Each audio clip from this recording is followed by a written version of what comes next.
Whoa, bet you weren't expecting this. Hello everybody, Kirbyfan here, back for another episode of Kirby Month. You did not read the title wrong, you have not got the wrong day.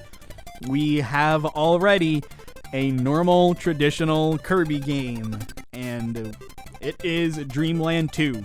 Probably noticed that I've talked about a lot of games on the channel, and when I talk about Dreamland 2, outside of copyability spotlights and stuff, where my own personal opinion doesn't really matter, I tend to gloss over Dreamland 2, and that's because it's okay. It's okay. I think visually it doesn't really do much different from the first game. It definitely has more variety in the set pieces, and Dreamland 1 was 4 levels, Dreamland 2 was 7 worlds. I get it. After Adventure, which just felt like such a huge leap to go down, it doesn't bother me that there's only 6 copy abilities. It doesn't bother me that the game's a little slower. What bothers me is the feel of it. I know I just said I don't mind that it's slower, but getting rid of all of Kirby's boosted mobility options from Adventure, it does not sit right with me. He should still have the slide. He should still have the dash. I get part of why he doesn't. There's 2 big reasons. One, the game is more modeled after Dreamland 1 than Adventure, so not having the dash or the slide makes sense. But they were introduced in Adventure, and I'm not saying they have to make Kirby go lightning fast, but faster than the default walk speed, please. The more understandable reason I feel like this is more realistic is that they wanted to put more of an emphasis on the animal friends, and since they had the Dreamland 1 models that they were using from the Game Boy, and the Game Boy the Game Boy sprites don't have a dash, there you go. Just have the Dreamland 1 moveset, no dash, no slide. If you want cool movement options like that, well, here's a hamster, here's a fish, here's an owl. A fish and an owl in Kirby's Dreamland 2. If you ain't fighting on their side, well, man, I'd pity you. I think Dreamland 2 has some pretty weak levels. World 1 is a joke. The first level of the game, you literally hold right. That's pretty much all you do. That's World 1. The first couple worlds in this game are just so not engaging. I almost don't want to count them in the total. Like, they don't count because there's just so little to them. And the first, I don't so much mind this too much. The first 3 worlds aren't so much full-on levels as much as they are introduction to the animal friends.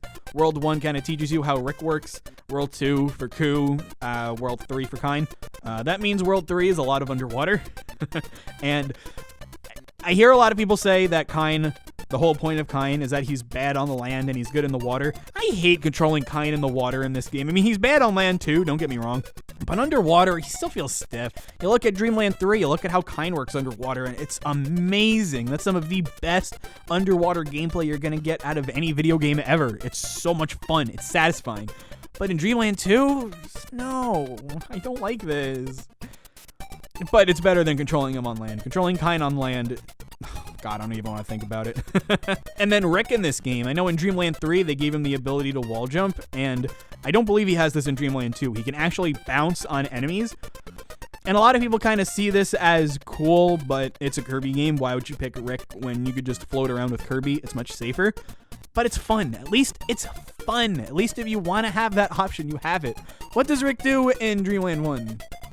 Nothing, because Dreamland 1 didn't have Rick. What does Rick do in Dreamland 2? He walks a little faster. I don't remember if he doesn't slip on ice like he does in Dreamland 3. I know he can't wall jump. Koo is fun. I'll say that. I think Koo is a lot of fun. Broken. Parasol, I believe, and Koo gives you Tornado. And Dreamland 2 is one of those games where, I mean, when it comes time for the copy ability spotlight, I'll have to look into it. But I don't really look too far into efficiency. I just know that Tornado Koo and Cutter Koo, Parasol and Koo and Cutter Koo break the game. They make it so easy. And this is already an easy game. Dreamland 2 doesn't really get, in my opinion, remotely difficult until Dark Castle. And then you get to Dark Castle and it pulls stupid stuff like auto-scrollers where you can't see where the screen is going. And then when you hit a dead end and the screen crushes and kills you, by the time you realize it, you can't go back. That's so stupid. Why is that there? There's Dreamland 2 is, the levels are so, yeah, they're either really not fun or frustrating, which, spoiler alert, is also not fun. Kirby's Adventure came right before it, which was such a major evolution for the series. And then right after it were Superstar, Dreamland 3, 64, games that whether or not you like them or not, you can at least, I don't know. I look at all of those games and I at least understand why people love and cherish them so much. Dreamland 3 is not a very popular game, but the people that love that game love that game, and I totally understand. If you don't know already, you'll see where I stand on that topic throughout Kirby Month. But Dreamland 2, I'll be honest, I don't get it. I don't think the game is bad. I think for an 8-bit game, it's got a lot of very good visual variety. If you play it on the Super Game Boy, the color palettes for this game are so good. This game with color is a visual delight, and I love it. The soundtrack is great. It's got a lot of really memorable pieces. The Animal Friends have their own themes, which is a double-edged sword. It's all you really hear when you're playing with the Animal Friends, which means you're going to be hearing a lot of Koo's theme, because that's the only Animal Friend that's worth it. But at the same time, it's like, oh, cool, Kirby characters with themes. I love this. And if you're not using them, then you get level music, and the level music is really good. They've got some tracks from Dreamland, which were great. They've got some new tracks, which is, A-okay in my book. It really just boils down to the gameplay not being that great. I can dig the story. It has dark matter in it. Actually, this game has pretty good boss fights. This is a very big mirror of the last video about Block Ball. But I think this game has fun boss fights. They might not start that way. Wispy in this game. I'll never forget Wispy in this game. It's so weird. Why does he have that mask? Who does he think he's tricking? Not me. Kirbyfan knew that was Wispy from the very beginning. You can't trick me. I'm smarter than Wispy Woods. Dreamland 2 is okay.